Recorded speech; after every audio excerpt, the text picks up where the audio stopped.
नमस्कार विद्यार्थी मित्रांनो तसेच पालक मी doctor Vishal Khadse Leelamadhav medical guidance centre Nashik. विद्यार्थी मित्रांनो तुम्ही जर आपला व्हिडिओ फर्स्ट टाइम किंवा पहिल्यांदा जर बघत असाल तर चॅनलला नक्की सबस्क्राइब करून ठेवा, जेणेकरून जी काही महत्त्वपूर्ण अपडेट असेल ही तुमच्यापर्यंत पोहोचेल। ओके, आणि तुम्हाला जर आमच्या फ्री व्हॉट्सअप ग्रुपमध्ये जर जॉईन व्हायचं असेल तर डिस्क्रिप्शन मध्ये लिंक दिलेली आहे, तिथे जाऊन सुद्धा तुम्ही जॉईन होऊ शकता। जी काही 2026 साठी आपण फ्री अपडेट त्या ग्रुपवर टाकू ही तुमच्यापर्यंत इझिली पोहोचेल। ओके, आता महत्त्वाच्या मुद्द्यावर आपण बोलणार आहोत की बरेच विद्यार्थी आणि पॅरेंट्स हे ऑफिसला सुद्धा येऊन जातात आणि बरेच विद्यार्थी आणि पॅरेंट्स हे कॉल सुद्धा करतात की बऱ्याच विद्यार्थ्यांना असा गैरसमज आहे की सर काय स्कोअर असेल तर आम्ही महाराष्ट्रात थांबायला पाहिजे किंवा बाहेर स्टेटमध्ये BMS असेल तर ऍडमिशन घ्यायला पाहिजे। बरोबर आहे, लक्षात ठेवा कोणत्या विद्यार्थ्यांनी महाराष्ट्रात थांबायला पाहिजे ही मी तुम्हाला एक सजेशन करतो, म्हणजे सजेशनने ॲक्युरन्सी देतो की 100% त्या विद्यार्थ्यांचा सीट अलॉटमेंट महाराष्ट्रात होईल। कॅटेगरी वाईज सुद्धा मी तुम्हाला त्यामध्ये विश्लेषण करून सांगतो। बरोबर आहे, हे आपण बोलतो हे BMS साठी। बरोबर, आता ST चा विद्यार्थी असेल ST तर 235 प्लस जरी स्कोअर असेल ST कॅटेगरीला तर त्याला सेमी गव्हर्नमेंट कॉलेज मिळेल, 100% मिळेल। त्यामध्ये तुम्हाला ट्युशन फी सुद्धा 100% माफ आहे, मुलगा असो की मुलगी असो। SC जर कॅटेगरीचा स्टुडंट असेल SC तर मिनिमम त्यांना 280 मार्क्स पाहिजे, जे की लास्ट मोमेंट पर्यंत महाराष्ट्र सिटी मिळेल।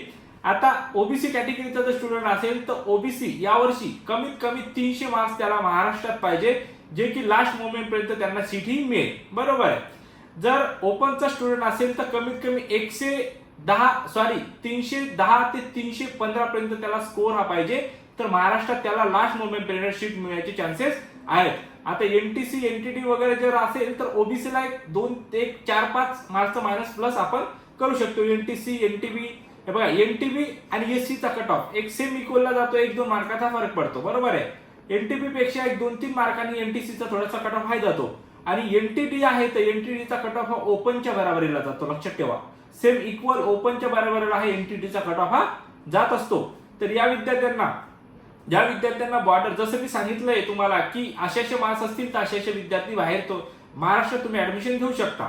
महाराष्ट्राच्या बाहेर कोणत्या विद्यार्थ्यांनी जायला पाहिजे, SC ST OBC असेल तर 177 प्लस तुम्ही घेऊ शकता। ओके, जर कोणत्या कॅटेगरीचा SC आणि ST जर सोडला तर तुमचा 280च्या कमीचा स्कोअर असेल तर तुम्ही अदर स्टेट मध्ये BMS साठी ऍडमिशन घेऊ शकता। बरोबर आहे, किंवा कमी स्कोअर आहे आणि महाराष्ट्रात तुम्हाला मॅनेजमेंट थ्रू ऍडमिशन घ्यायचंय। बरोबर आहे, आता बऱ्याच लोकांचा प्रश्न असेल की सर मॅनेजमेंट कोटा बंद झालाय। बरोबर, कोणता कोटा आहे? इन्स्टिट्यूट लेवलचा कोटा असतो, IQ आपण त्याला म्हणतो, जो स्पॉटरॉन होता तो बंद झाला, IQ कोटा नाहीये। त्या पद्धतीने आपण कमीत कमी खर्चामध्ये कॉलेजला ऍडमिशन हे रूल्स रेग्युलेशन नुसार गव्हर्नमेंटचे आपण करून देतो। कमीत कमी स्टार्टिंग 24-25 लाख ते मॅक्झिमम 27 ते 28 लाखाच्या आसपास खर्च येऊ शकतो, डिपेंडिंग नीट स्कोअर। बरोबर आहे, कारण प्रत्येक कॉलेजचं फी स्ट्रक्चर हे थोडंफार वेगवेगळं आहे।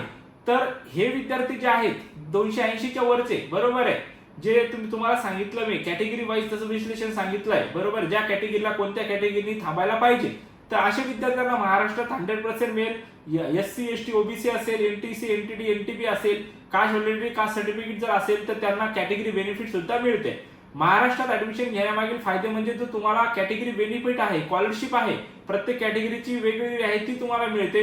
जर मुलगी असेल तर मुलींना 100% शिक्षण फ्री आहे, जी की ट्युशन फी आहे ते टोटल माफ आहे। डेव्हलपमेंट चार्जेस जे काय असतील, अदर चार्जेस थोडेफार, आणि हॉस्टेल मेसचा खर्च फक्त मुलींना लागत असतो। तर लक्षात ठेवा, बाहेर जाण्याची गडबड करू नका। कोणत्या विद्यार्थ्यांनी बाहेर जायला पाहिजे हे मी तुम्हाला सांगितलंय, किंवा थोडंफार बजेट असेल आणि महाराष्ट्रामध्ये ऍडमिशन करायचं असेल तरी सुद्धा करू शकतो। आणि खूपच कमी 177 स्कोअर आहे, 200 200 स्कोअर आहे आणि महाराष्ट्राच्या बाहेर जायचंय, बजेट पण 16 लाखाच्या आसपास, 15 ते 16 lakh with hostel mess all inclusive budget आहे। तर असे आपले काही राज्य आहेत तिथं आपण ऍडमिशन करून देतो, जिथं महाराष्ट्रातले खूप जास्त स्टुडंट मुलं मुली सुद्धा आहेत, सेक्युअर सुद्धा आहे आणि चांगल्यातल्या चांगल्या कॉलेजला आपण ऍडमिशन सुद्धा हे करून देऊ। ओके, खरं तर व्हिडिओ तुम्हाला महत्त्वपूर्ण वाटला असेल तर तुमच्या गरजू मित्रांपर्यंत नक्की शेअर करा, जेणेकरून त्यांनाही या व्हिडिओचा बेनिफिट होईल। आणि आतापर्यंत जर तुम्ही चॅनलला सबस्क्राईब केलं नसेल तर चॅनलला सबस्क्राईब करून ठेवा। भेटूया आपण नेक्स्ट व्हिडिओमध्ये। थँक्यू, धन्यवाद।